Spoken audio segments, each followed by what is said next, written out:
data. 3,918,079 tests for coronavirus have now been carried out in the UK, including 119,587 tests carried out yesterday. 269,127 people have tested positive, and that's an increase of 1,887 cases since yesterday. 8,560 people are in hospital with coronavirus, down 11% from 9,607 this time last week. And sadly, of those tested positive for coronavirus across all settings, 37,837 have now died. That's an increase of 377 fatalities since yesterday, and we are with their friends and family in mourning. As you know, we've set 5 tests which must be met before adjusting the lockdown, as set out on the first slide. It's vital that these tests are met before any changes are made, because we must not risk all the hard work and sacrifice of the British people. At all times, we're informed by the data and evidence about the spread of the virus and the impact of the measures taken so far. I will now take you through our latest assessment of progress against each of the 5 tests. Can we have the next slide, please? Our first test is to protect the NHS's ability to cope, so that we're confident that we're able to provide sufficient critical care and specialist treatment right across the UK. At the start of the outbreak, there was significant concern that the NHS would not be able to cope, and that turned out not to be the case, thanks to the heroic efforts of everyone who works for the NHS and the heroic efforts of the British people to contain this virus. The data show that on the 26th of May, 475 people were admitted to hospital in England with coronavirus. That's down from a peak of 3,121 on a single day on the 2nd of April. On the 27th of May, 11% of mechanical ventilator beds in the UK were occupied by patients with coronavirus, and that's down from a peak of 41% on the 10th of April. And this significant progress means that we are meeting the first test. Can I have the next slide, please? Our second test is to see a sustained and consistent fall in the daily deaths from COVID-19, so we are confident that we've moved beyond the peak. As measured by a 7-day rolling average, the UK daily death rate now stands at 256, down from a peak of 943 on the 14th of April.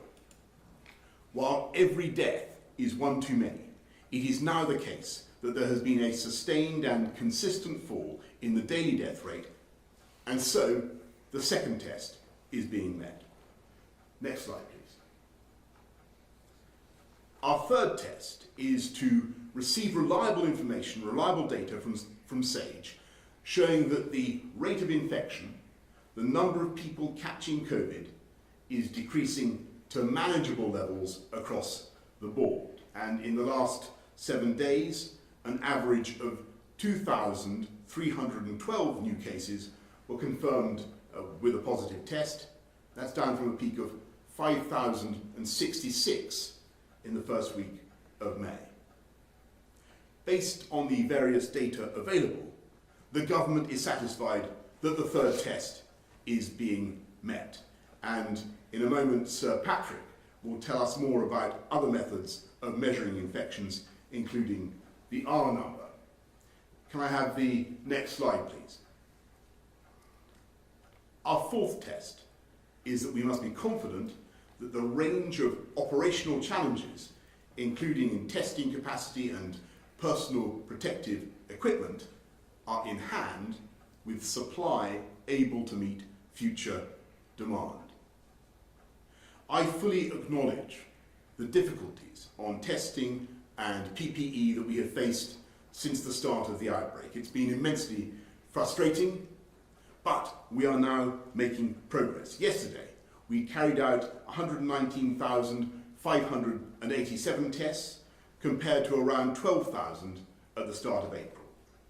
Testing capacity has now increased to 161,214 a day. We have now signed over 100 new deals with PPE suppliers around the world. Here in the UK, thanks to the efforts of Lord Dighton and his team and the brilliance of domestic manufacturers, we've signed contracts for over 2 billion items of PPE, including face masks, visors, gowns and aprons. We're therefore satisfied that the fourth test is being met and we can start to rebuild stocks, although we recognise there may be some settings that require urgent restocking on occasion. Can I have the next slide, please? Our fifth and final test is that we must be confident that any adjustments to the current measures will not risk a second peak of infections that overwhelms the NHS. I'm very grateful to the Chief Scientific Advisor and the Chief Medical Officer for their assessments of the measures I'm about to set out on schools, retail and social contact. Although all parts of the UK are moving in the same direction, it is important to note that health is devolved and different parts of the UK are quite properly moving at different speeds. This package has been carefully designed so that we can ease the burdens of the lockdown while expecting to keep that R below 1.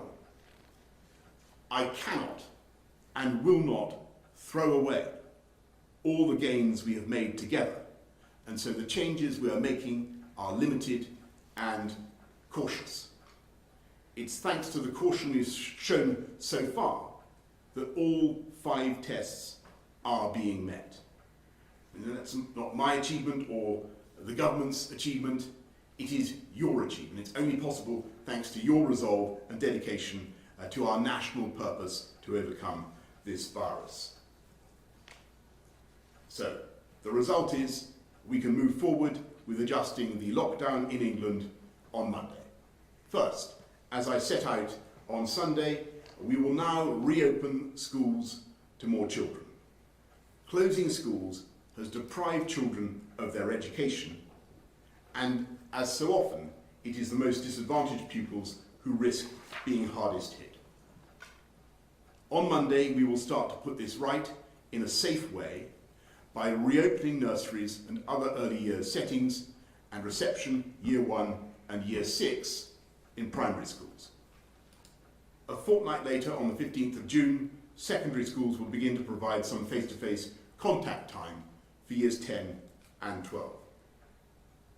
Second, we will also start to reopen shops as we restart our economy. And we'll begin on Monday with outdoor retail and car showrooms where social distancing is generally easier. And a fortnight later, on the 15th of June, we intend to reopen other non-essential retail, but only provided the 5 tests are still being met and shops have been made COVID secure. Lastly, I know the toll that lockdown has taken on families and friends who've been unable to see each other. So from Monday, we will allow up to 6 people to meet outside, provided those from different households continue strictly to observe social distancing rules by staying 2 meters apart. At the moment, as you know, people can meet in parks, but not in private gardens, and this was a cautious first step. But we know that there is no difference in the health risk. So, we will now allow people to meet in gardens and other private outdoor spaces. These changes mean that friends and family can start to meet their loved ones, perhaps seeing both parents at once or both grandparents at once. And I know that for many people this will be a long-awaited and joyful moment. But I must stress that to control the virus everyone needs to stay alert, act responsibly, strictly observe social distancing rules, and stay 2 meters apart from those you do not live with. Minimizing contact with others is still the best way to prevent transmission.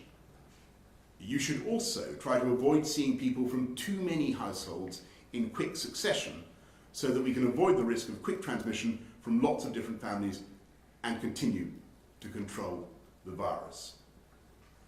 And it remains the case that people should not be inside the homes of their friends and families, not inside the homes of your friends and families, unless it is to access the garden, to get to the garden.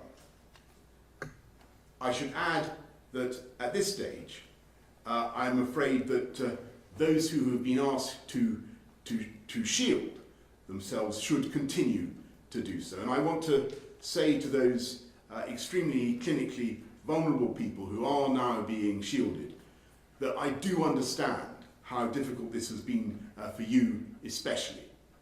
And I want to thank you for all the efforts you have gone to, because your actions have helped the NHS to cope.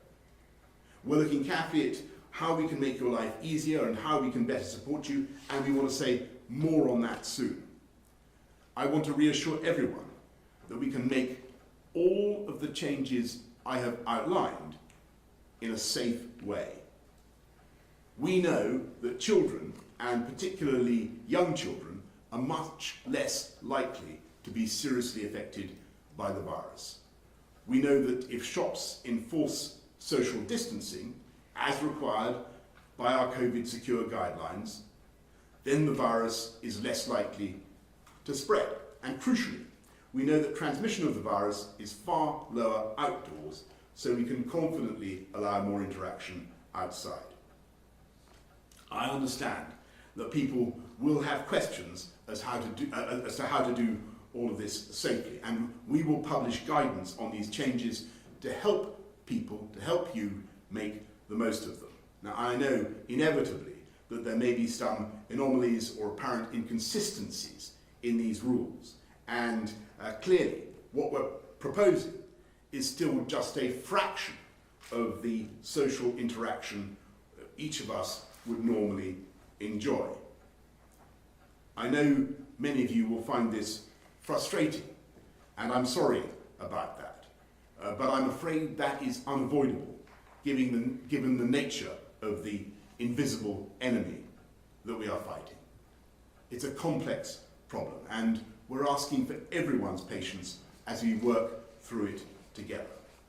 We will inevitably not get everything right first time, but I must ask everyone to remember that it's the same patience, the same hard work and sacrifices of the British people in lockdown that have got us so far and allowed us to make the progress that we have.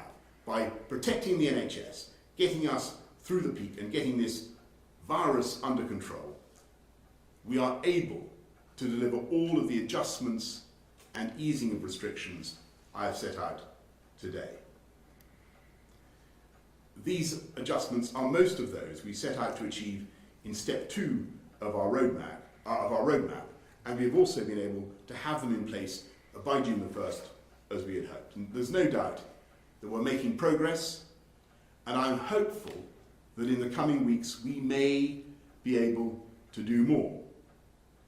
Because obviously, while protecting the health and safety of the public is and must always be our #1 priority, we must also work to restart our economy and society so as many people as possible can begin returning to their way of life. But I want to reaffirm that fundamental commitment to the British people that all the steps we have taken and will take are conditional. They are conditional on all the data and all the scientific advice, and it is that scientific advice which will help us to judge what we are doing is safe. And I have to warn you, in all frankness, as we go forwards, that there will be further local outbreaks. So we will monitor what is going on very carefully. We will put on the brakes as required, and where necessary, we will reimpose measures. And it's very important to be clear about that up front. And as before, we will see how these new changes are working, and we'll look at the R value and the number of new infections before taking any further steps, so we can ensure that anything we do does not risk a second peak that could overwhelm the NHS. And yesterday, as I hope you all know, we took a huge step forward that will enable us to keep making progress in returning our lives to as close to normal as possible, while continuing to control the virus and isolate any new outbreaks. And that is through our new NHS Test and Trace programme in England. The Scottish Government has established Test and Protect, and Welsh and Northern Irish schemes will follow next week. And I'll now show you a short video that explains how NHS Test and Trace works in England and what we all need to do to play our part. The government is doing all it can to find and develop a vaccine or treatment for coronavirus. But how do we return to normal life for as many people as possible while the search goes on? The answer is the new NHS Test and Trace service. Here's how it works. If you have COVID-19 symptoms, you must self-isolate immediately and get a test. Then you'll know for sure if you and your household must continue to self-isolate. If you test positive for COVID-19, you'll be asked either online or on the phone about your recent close contacts, someone you've been within 2 meters of for 15 minutes, and places you visited. The people you've been in contact with will then be told to self-isolate for 14 days.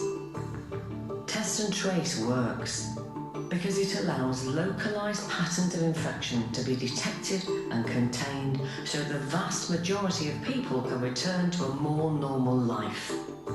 But we need everyone to play their part. If you have symptoms, self-isolate, get tested, and also self-isolate if you are told to by an NHS contact tracer.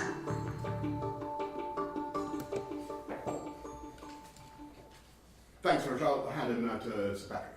Thank you. May I have the first slide, please?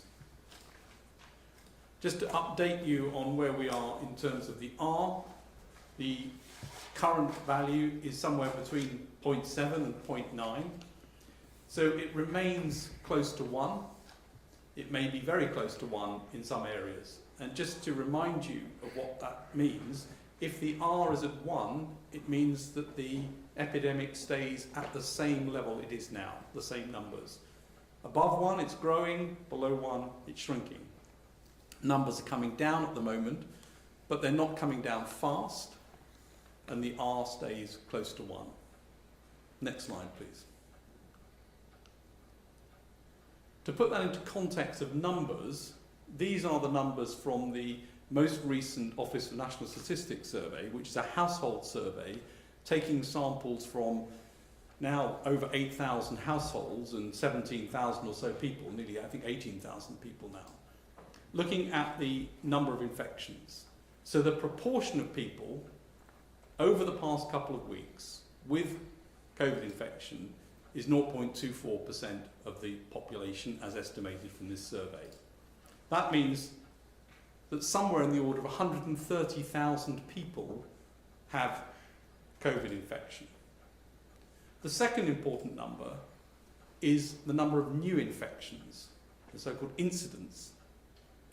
The number of new infections is estimated to be roughly 1 in 1,000 per week. It means that 54,000 new cases are occurring every week, so somewhere around 8 or so thousand per day. That is not a low number. So it's worth remembering that we still have a significant burden of infection. We are still seeing new infections every day at quite a significant rate. and the R is close to 1. That means there is not a lot of room to do things, and things need to be done cautiously, step by step, and monitored, and the test and trace system needs to be effective in order to manage that. So that's where we are as of today. And there's one last figure on this slide, which is an estimate of the number of people across the country who might have had the infection as measured by an antibody presence. And that's something in the order of 6%. So it's still the case that the vast majority of us have not had the infection. And this is a virus for which all of us are susceptible. So this set of figures urges caution in terms of the measures we take, how we take them, and how we monitor them. Thank you. Thanks very much, Patrick. Can we go now to our questions from the public first, and then from the media? From the public, we're going to Jay in Horsham. I'm a 33-year-old full-time working mum who is currently in the shielded community, and I feel as if we have been forgotten. I'm currently shielding with my 10-year-old son, and I've had to stop him from staying at his dad's. I would like to get visibility on how you are going to approach loosening the lockdown for the clinically extremely vulnerable, and how you are going to aid us in this transition.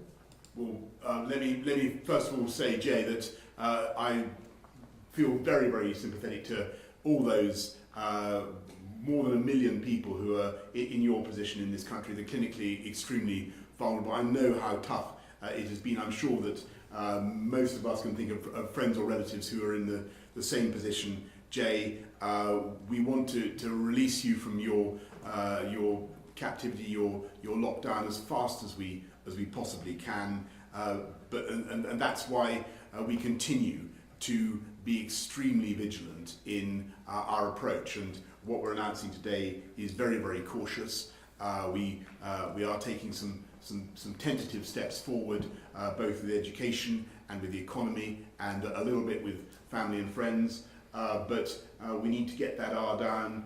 We need to get that infection rate down, so that Jay, everybody who's being shielded now can be released. But I assure you, we're working as hard and as fast as we can. I wonder if Chris has anything you want to add that we can say to people who are in Jay's position. Well, I mean, Jay's question, which of course is important to very many people, is exactly right. As the rates of infection come down, and it's not the R for this, it's the number of infections in the community, the risk to people who are at higher risk, so the shielded, but also people who are in other vulnerable groups, is decreasing.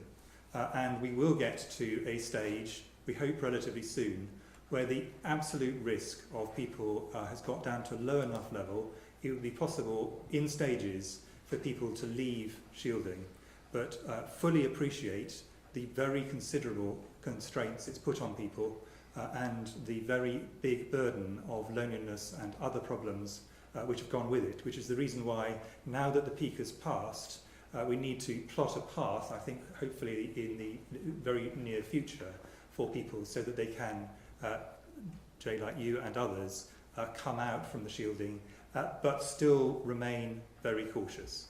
Because, as Sir Patrick was pointing out, as the Prime Minister was pointing out in his remarks, the number of infections remains high, and the risk has not gone away. It has decreased substantially, and we hope for it will continue to decrease. But there is still a risk, and people are going to have to do this in stages. Thanks very much, Chris. Anything to add, Patrick, on that? No, I don't think. Thank you. Let's go to Carol in Sunderland. Carol asked, if localised lockdowns are implemented due to local outbreaks, what measures will the government be putting into place for those unable to go to work and therefore who would be potentially lose their income? Will there be a compensation scheme implemented?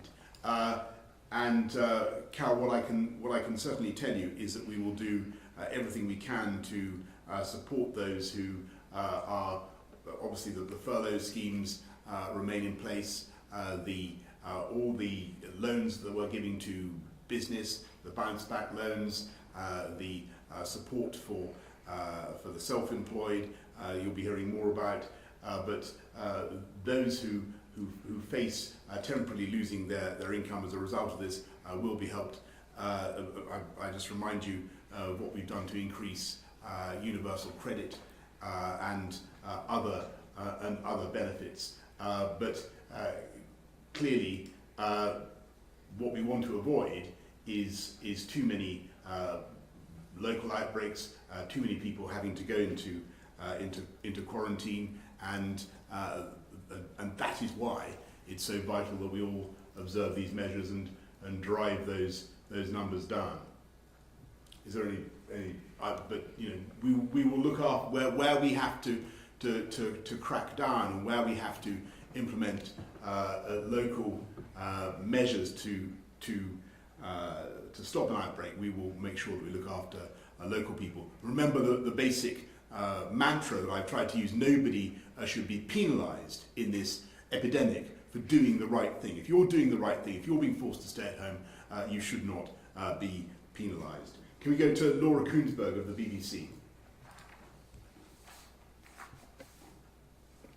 Laura. Thank you, Prime Minister. Durham Police have said this afternoon they would have sent Dominic Cummings home if they'd found him in Barnard Castle. If one of your most senior team wasn't paying proper attention to the rules, why should anyone else? And to the doctors, if I may, is that the kind of example that you want people to follow?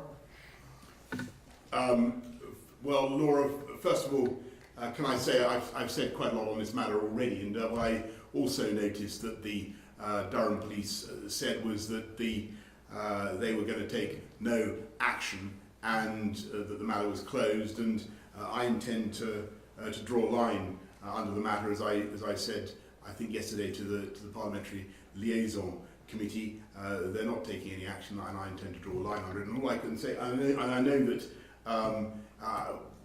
you've asked Chris and Patrick, but I'm going to interpose myself, if I may, and protect them from what I think would be an unfair and unnecessary attempt to ask a political question. It's very, very important that our medical officers and scientific advisors do not get dragged into what I think most people will recognise is fundamentally a political argument.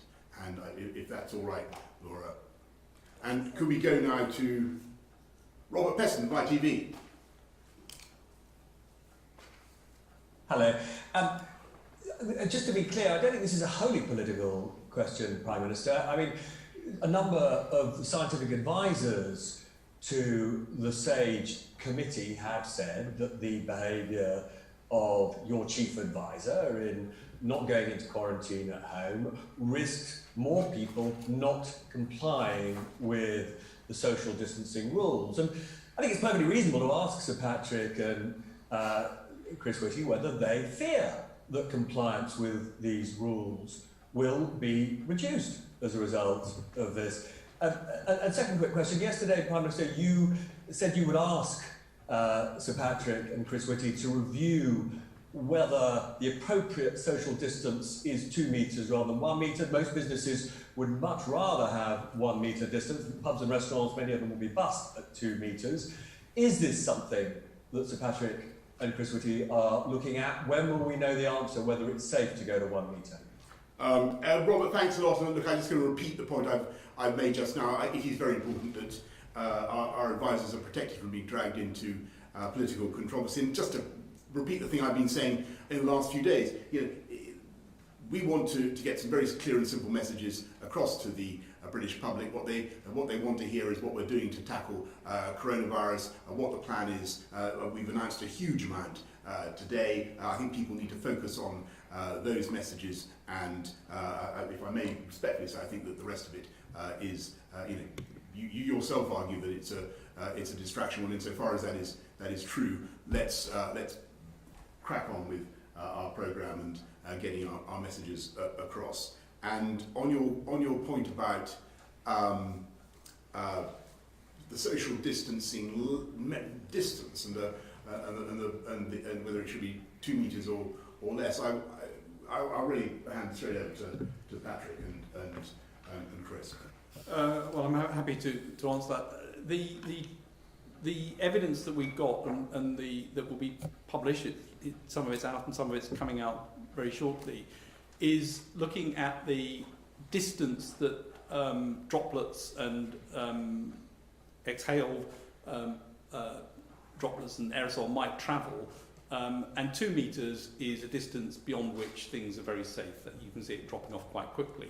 But of course it's not an absolute 2 metres beyond 2 metres is safe and slightly less is not safe. There's a graduation across that. And so roughly at a metre it's somewhere between 10 and 30 times more risky than at 2 metres.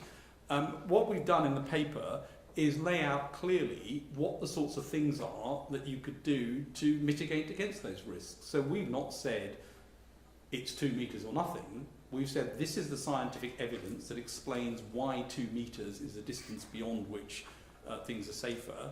And we've also laid out what the sort of things are that reduce those risks. So, for example, being back to back or side to side, and in some cases wearing face coverings, and in some cases looking at ventilation. There are many other measures you can look at. So this is not a policy, because we don't make policy, we give science advice, and we've laid out what the science advice is. From that, policy decisions can be made, and we've laid out a series of considerations that might allow people to think about what those policies should and could be. Thanks. Sorry, Chris. Can I add an additional point on that? Which is, if we want to really reinforce the point that if people are meeting in these new, slightly relaxed social distancing guidelines in terms of meeting outdoors, it is essential that people maintain 2 metres. And that is really important. This risk has not gone away. And if people are outdoors and stay at 2 metres, very, very small, not absolutely zero under any circumstances, but keeping that distance for people in different households is essential. And the second point I'd want to make on this is about the test and trace, the NHS test and trace system. If you do maintain 2 metres distance and the contacts you've had turn out subsequently have coronavirus, you will not be counted as a contact and you will not have to self-isolate. If, on the other hand, you don't, then actually, if they get coronavirus, A, you might get it, and B, because you might have got it, it is likely that you will have to self-isolate. So the 2 metres distancing helps individuals both protect their own risk and also means that they will not be contacts of people who actually have had a coronavirus episode. Thanks very much, Chris. Can we go to Sam Coates of Sky News, please? First, a question to Patrick Vallance and Chris Whitty. Are you entirely comfortable with the Prime Minister telling you that you can't answer questions about Dominic Cummings, and if you can't give a verbal answer, a nod or a shake of the head will suffice? And is there anything else the Prime Minister has told you not to answer on? And Prime Minister, today the launch of Track and Trace could mean that at any point you might get a call from someone on behalf of the government telling you to quarantine for 14 days. Can you tell the nation, is this a no ifs, no buts instruction that you must follow, whatever your childcare arrangements, however important you think your job is? It's very important. Do you want to answer the first question by semaphore or otherwise? I can assure you that the desire not to get pulled into politics is far stronger on the part of Sir Patrick and me than it is in the Prime Minister. That's for sure. Thanks. Sorry. Okay. Not nothing to add. I mean, I'm a civil servant, I'm politically neutral, I don't want to get involved in politics at all. Good. Well, unfortunately, I have no choice. But let me just say on the track and trace thing, Sam. What we're saying to the country is, if you get contacted and you're told that you've been within 2 metres of someone for 50 minutes and the contact of a coronavirus patient, someone who's tested positive, then yes, you must self-isolate. And I know that is going to be hard and it is going to be difficult for people, but do not forget that this is the way to beat it. We really will crack it with this test and trace system, and as it develops, as it progresses, I think that it will be indispensable to our success against the virus. And people should think of it as the price that a small minority, hopefully a small minority, are going to have to pay for the eventual liberation of the whole of the country, 66 million people, and enabling us to begin our lives again and to see each other again in the way that we all want to do. So that's the nature of the instruction. Could I just add a question? Can I add a point onto what the Prime Minister's just said? I think it's important for people to understand why we're asking people to do this as well as what we're asking to do, but both are obviously very important. And the why is that this virus, unfortunately, is infectious for 2, possibly 3 days before people get symptoms, and maximally infectious just around the time they get symptoms. And so therefore picking up the people who actually might have infections or much higher than average rate of infection because they've been close to someone who has actually got the infection, we know they've got the infection, those are the group who are the biggest risk of unwittingly having an infection without symptoms and then spreading it for 2 or 3 days and then finding their first symptoms in a place when they're surrounded by colleagues and friends and things. So it is really essential we do this if we wish to limit the chains of transmission. And this is a key tool that will allow us, once it's fully operational, gradually to reduce some of the other onerous things for the whole country. But these people have to do this for all of us. It's for all of our benefits. They're doing it to protect their neighbours, their friends, and their colleagues. Isn't it also right to say, Chris, that you can have the virus and not have symptoms, but also continue to test negative for the virus? So it is this case that you can have the virus in the incubation period. This is the period between catching it and first displaying symptoms and indeed first having the virus. There's a period of time, and if you do a test in that period of time, it'll be negative, correct negative, and you'll then go on to become infectious and go on to infect other people. So that's a very key point about the testing. Thanks very much, Sam. Can we go to Jonathan Riley from The Sun, please? Good afternoon, Prime Minister. Now that households can travel across the country to meet members of their family, how long can they stay there? And can we say stay over at our parents' house if we, say, camped in the garden? And are we able to, say, nip inside to use the loo? And when will we be able to hug our close family again? And secondly, to the scientists, Professor Whitty and Sir Patrick, would you advise motorists to go on a 60-mile round trip to test their eyesight? Right.